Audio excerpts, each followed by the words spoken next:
Most realtors lose their best leads within minutes and don't even know it.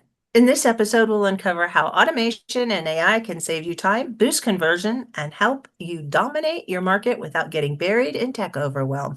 Hi, and welcome to the U World Order Showcase podcast, where we feature life, health, transformational coaches, and spiritual entrepreneurs stepping up to be the change they seek in the world. I'm your host, Jill Hart, the Coach's Alchemist, on a mission to help coaches and entrepreneurs amplify their voice, monetize their mission, and get visible.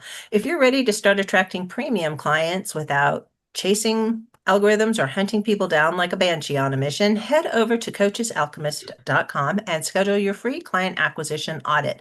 It's the first step to building a business where your clients seek you out rather than you having to hunt them down. Today, we are chatting with Mark Whitehorn. Mark is the founder and CEO of DPI Showcase websites, a 21-year-old tech company that builds high-performing automated websites for realtors and brokers across the US and Canada.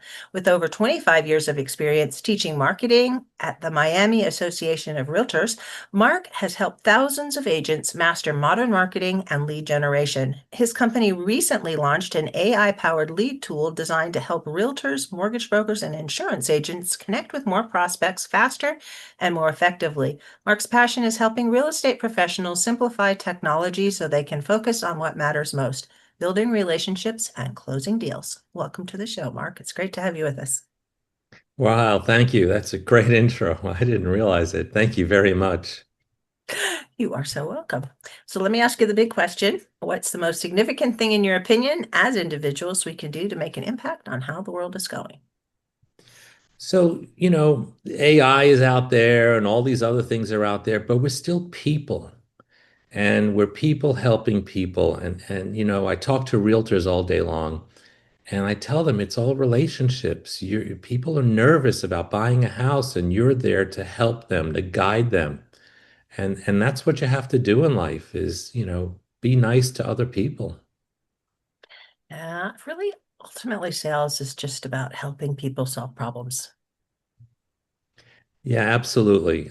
It's all about relationships. I I ask this question in my classes to new realtors. I say, it's someone's birthday. What do you do? And I'll get, oh, send them a text message. Oh, send them a card. And I go, no, no, pick up the phone and call them. This is a great way to connect to people. And I'm married to an accountant.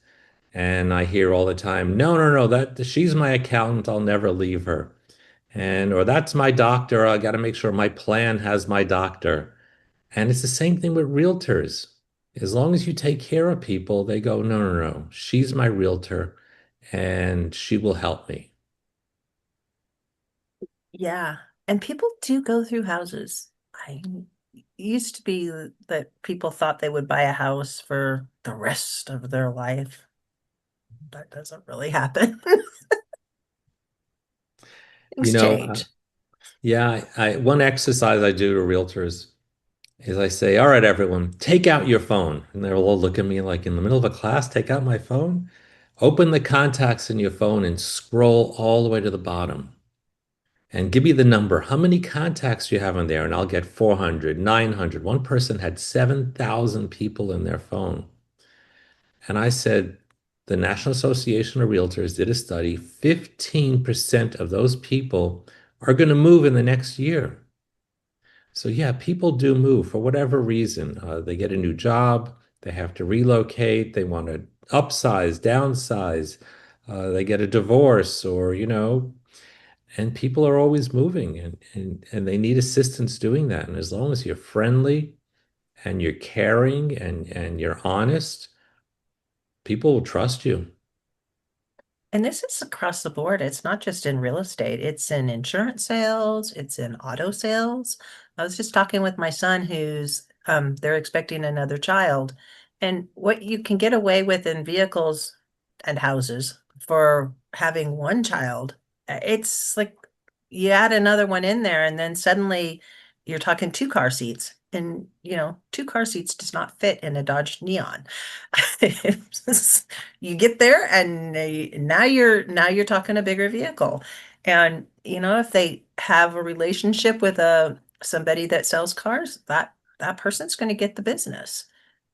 And people Sure. do make relationships with their realtors and their car salespeople, just like their dentist or their doctor or their bookkeeper uh, or any their insurance agent. It's just like it's being in contact with these people on a regular basis and having set times when you um touch points, they call it.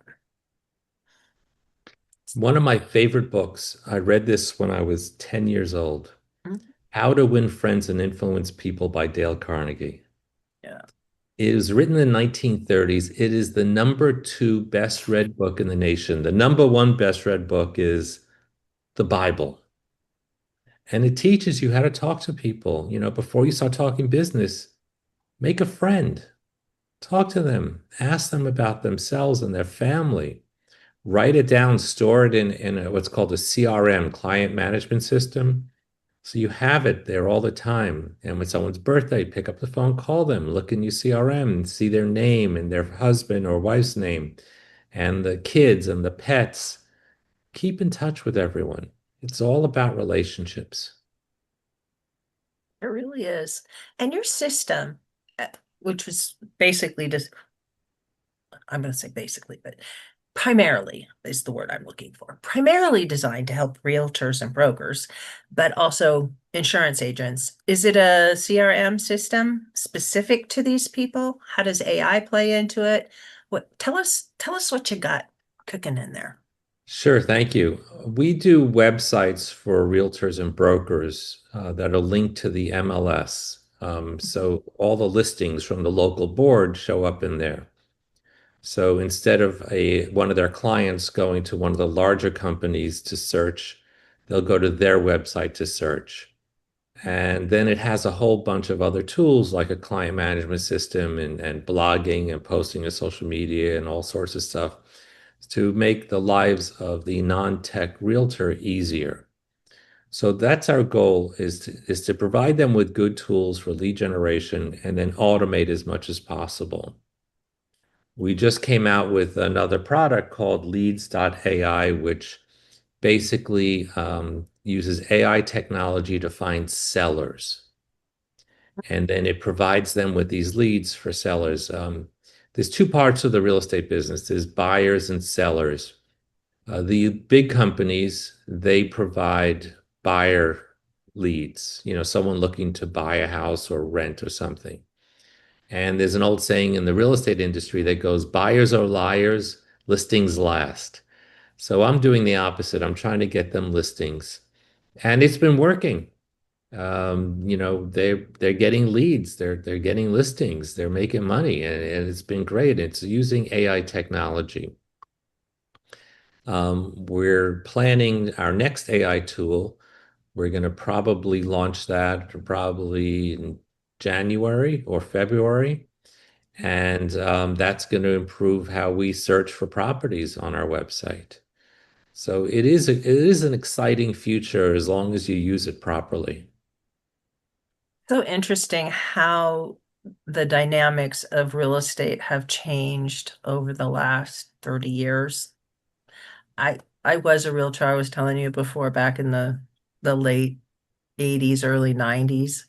And there was no GPS. There were no Google Maps. We had like the Thomas Brothers, where you go on to look up your route and you're changing pages, trying to show properties, and you had to like plan it out yourself. And you couldn't just send your client to the website to check out houses. You actually had to physically take them there, which, in some respects was good. But and and you had neighborhoods that you we used to call it farming, but you would go and you would knock on doors and talk to people and find out about them and what was going on in their life and if they were, in the position where they were going to be selling their house so you could list it. But it It, was it's still called farming. okay. Some things stayed the same. Yeah, well, technology has really added a lot to it. I teach realtors how to go knock on doors. And they're all like, "What? No, you're kidding." I said, "No, it works. Get to know your neighbors."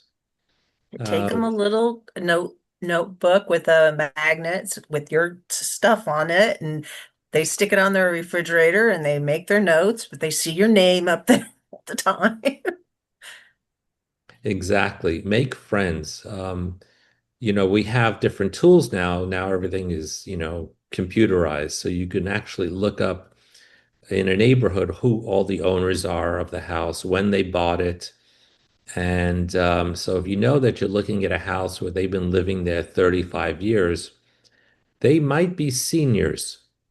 And guess what they do? They're home, at least after lunch. They'll run, seniors like to run errands in the morning, and then they're home lunchtime, and then they're there for the day. And if you knock on their door at 3 o'clock in the afternoon, they're there and they might talk to you, and you make friends. And it's what it's all about. It's relationships. And it's the whole know, like, and trust. And be genuine. I mean, don't just show up to try to get the listing. You need to actually be interested in what they're doing and who they are and what's going on in their life. And, they may not be interested in selling right that moment.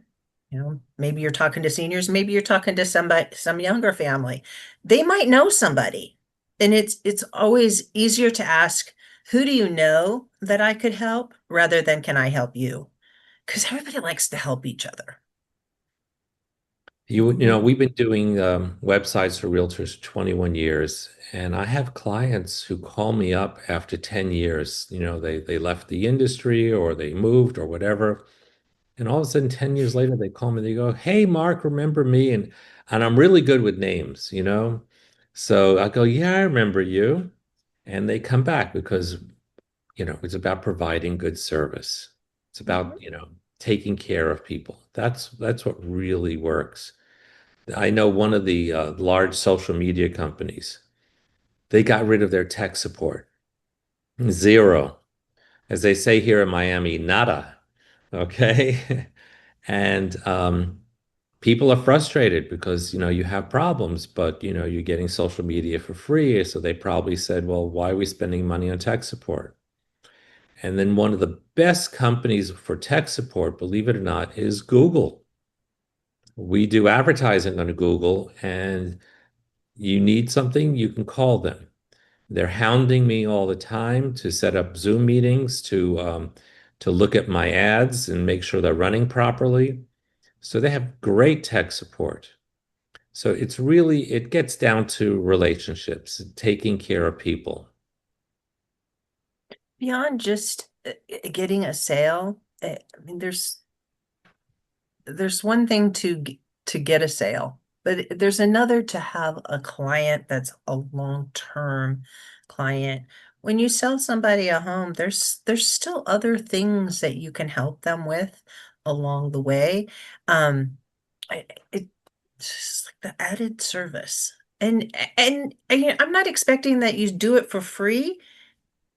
People people are willing to pay you to make their lives easier.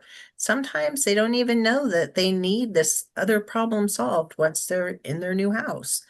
Maybe they need fencing. You have friends in the fencing industry.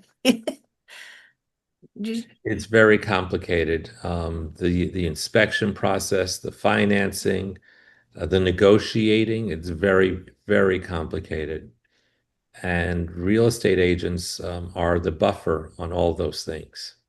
So they really have a worth. There was a whole tumult, as they say, this summer with realtors and commissions. Now we can't say commissions; we have to say compensation. But at the end of the day, after all the headlines faded and all that, they did some studies and they found that realtors are still earning the same amount.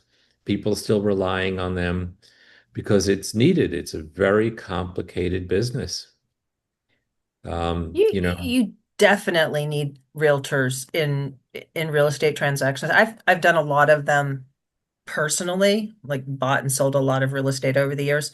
I still get a realtor. I'll never buy a house or sell a house without a realtor. Just because you need a buffer between you and the person in the transaction so that you're not doing the he said, she said thing. And it's easy when it's just two human beings standing there without somebody in the middle to make sure that you're doing all the right documents. And stuff happens in this world. We all know it. And you end up in court. And if you don't have the right paperwork, it's on you. Whereas if you have a realtor, they're going to make sure that you've got the proper insurance coverage. They're going to make sure you've got, title insurance, which, a lot of people don't even know what title insurance is. But having had an experience where somebody tried to sell me a house that they didn't actually own once, Nice. let me tell you, A, realtor saved my butt, and B, title insurance. You know, I might have bought it and then I would have been out hundreds of thousands of dollars because you can, you know, up to the point where you can't get a mortgage on life insurance because the mortgage company is not letting you do it. But hey, it was just like a lot of time and energy went into getting to that point where we discovered he didn't have the ownership of the property. He wasn't entitled to sell it. That's a nightmare. It happens. I'd already sold my house. I was like literally expecting to move in and found out that no, you can't. We can't we can't close this deal. I mean, like closing date was already set, was supposed to close on both properties at the same time. And they're like, I'm sorry, they can't sell you this house. So here I am in my minivan with three kids. Oh, time for a Hampton Inn. Fortunately, I had a friend who let me sleep on her couch until I found a place. We stayed there for like a month, Oh my goodness, that's having to crazy. find another Yeah. house and get all the things together. And it takes a minute. Usually, if you have to get a loan, you're looking at 30 days to get into a new place. But first, you got to find the place. And then they have to do their due diligence to make sure that the owner is actually selling it to you. Right? And the inspections and all the stuff that goes with it. But it's an exciting world. And now that we have like these tools to help realtors be even better at their job, um, it's kind of exciting. So So that's what we do is, tech is a moving object. It's constantly changing. I once spoke at a tech conference. My topic was the KISS method. Keep IT systems simple. And I yelled at all these programmers. I was like, stop changing things needlessly. The button is fine on the right. You don't have to move the button to the left. You don't have to do all these things. And they were ready to throw things at me. They're all going to throw their laptops at me. Okay. And so tech is really complicated. And most realtors are not tech people. They are salespeople. It's a right brain, left brain thing. They like to be on the phone. They like to talk to people and show homes and negotiate. That's their thing. So what we do is in our system is we make things as simple as possible, as automated as possible. For example, every day we put a blog article on everyone's website, and then we automatically post it on their Facebook and LinkedIn. And then we automatically take the previous week's blog articles and turn it into an e-newsletter email every Monday and email it out to all their clients. So we're constantly trying to help them, with technology so they don't have to worry about it. So it's automated. And it works. The AI tools that we're creating is the same thing. One of the hardest thing in being a salesperson is getting leads, finding new customers. That's job number one, find new customers. So what we're doing is we're using AI technology to help find customers.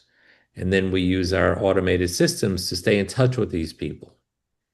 And it works. We've been blessed. We had 21 years of growth, and we're all over the United States and now Canada.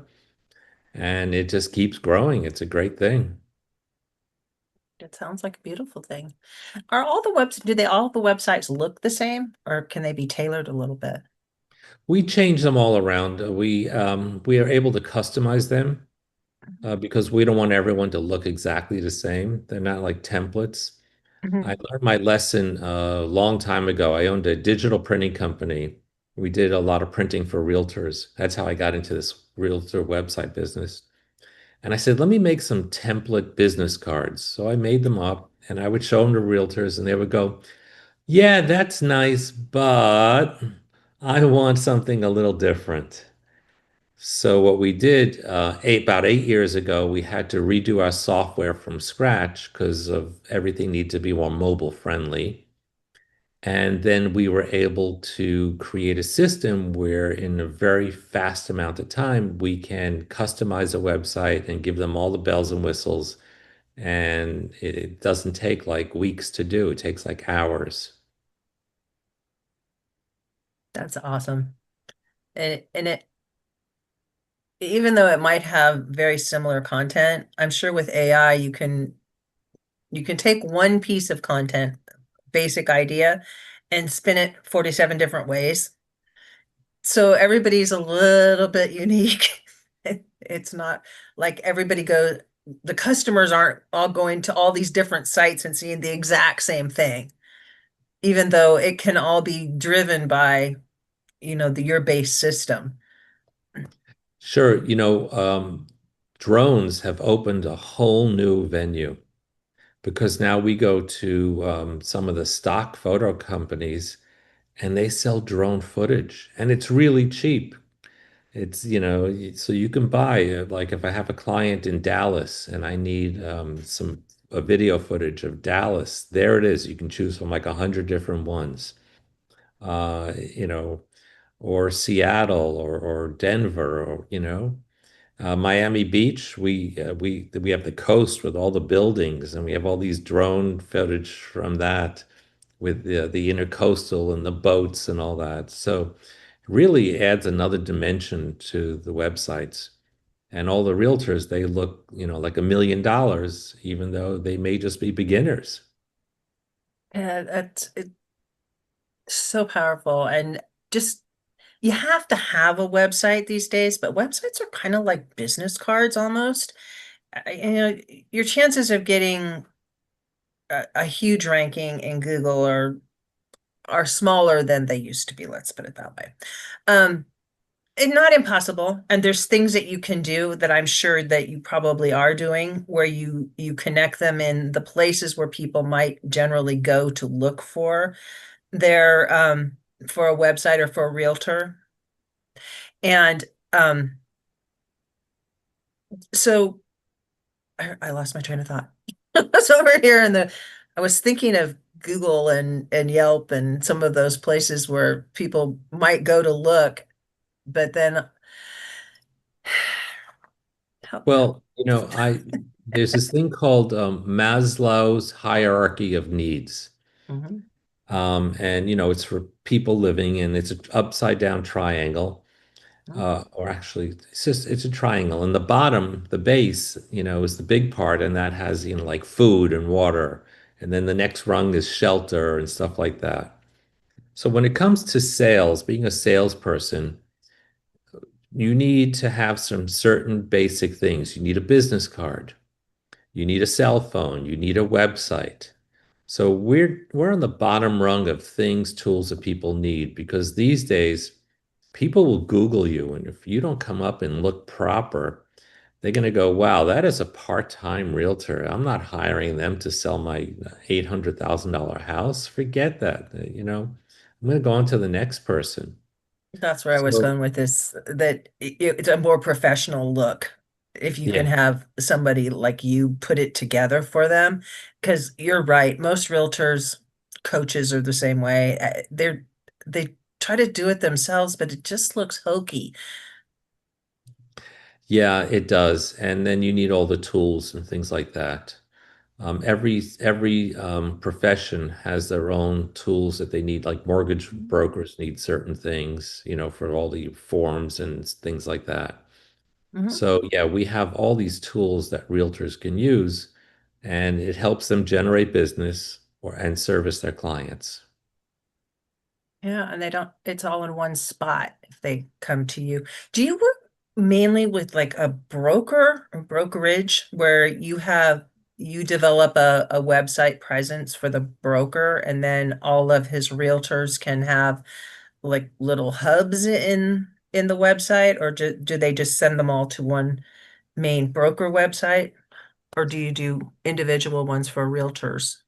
We do both. So our niche is we work with independent brokers. Hmm. You have the big companies out there that have like thousands of brokers. We don't go after that. There's two or three companies fighting for the same 10 clients. Right. So we go after the independent brokers who have less than 100 agents. There's over 1 million of them across the United States. And then we also go after individual realtors because, realtors are independent contractors working under a broker, and they will switch brokers, several times in their careers. So they need to be portable. So for the broker sites, we do have what's called a sub-agent site. It's a smaller site that they can provide to their agents. And those are typically the realtors who are part-timers who use those things. The ones who are busy and full-time and make a good living, they want their own website, their own presence. That makes total sense. Absolutely. So how do people find you, and how would they be able to work with you? Sure. So if they go to dpishowcase.com, dpishowcase.com, that's my website, and you'll see samples there. There's a link to my YouTube channel, where I have dozens of training videos and then recordings of my classes. There's a page called Classes on my website where they can join any of my classes on Zoom, and there's no charge for that. It's all free. So it's dpishowcase.com. Is it DPIShowcasewebsites.com or just DPIShowcase.com? It's both. It's Okay. the actual domain name is dpishowcasewebsites.com, but that is a mouthful. It So is. we did that for SEO purposes, search engine optimization. And then we purchased dpishowcase.com, which forwards to dpishowcasewebsites.com. So when I just tell people go to dpishowcase.com, it's easy to type in and that's it. I'd remember. And then Yeah. you don't have to worry if is it plural or singular? It always gets me. Yes. So when you do these websites, I have one more question for you. Are they if you do it under the broker, then it's the broker's name or the broker branding. But if you do it under the realtor, it's the realtor's name. Is that how they set it up, and or however they're doing business as? Right. So if it's a broker, typically it's a different look because it's more of a corporate site. Hmm. And they usually have a page on there, our team and things like that. Where if you're dealing with a realtor, a lot of them will have logos, their own logos. They'll have their own colors and branding. So we have to design it for that. But legally, on the bottom of the homepage, you have to put the name and address of the brokerage. You don't have to put their phone number. You don't have to put their website, just the name and the address. Legally, you have to do that. And so it depends on who we're dealing with. If it's a broker, they typically want, um, you know, a corporate look. Unless you're dealing with a broker owner who has no agents. And there's a lot of them out there. They don't have any agents. They do their own thing and they're as happy as can be. And then it's a combination of, a personal look with their picture and then with a corporate look. So you have to marry the two together. That sounds like fun, actually. It is. A little different. Thank you so much for joining me, Mark. This has been an interesting conversation, and I really love what you're doing out there. Thank you. I really appreciate it. I'm having fun. People say, "When are you going to retire?" And I'm like, "What? No, I'm enjoying myself." Retirement. That's for old people Exactly. or my next life. To learn more about Mark and to find the latest tools to help you close more deals, please visit DPI Showcase websites.com, and we'll be sure to put those links in the show notes below. Thanks for tuning in today to the U World Order Showcase podcast. If you're ready to amplify your voice, monetize your mission, and start attracting premium clients, your next step is simple. Head to thecoachesalchemist.com and schedule your free client acquisition audit. Be sure to join us for our next episode as we share what others are doing to raise the global frequency. And remember, change begins with you. You have all the power to change the world. Start today and get visible.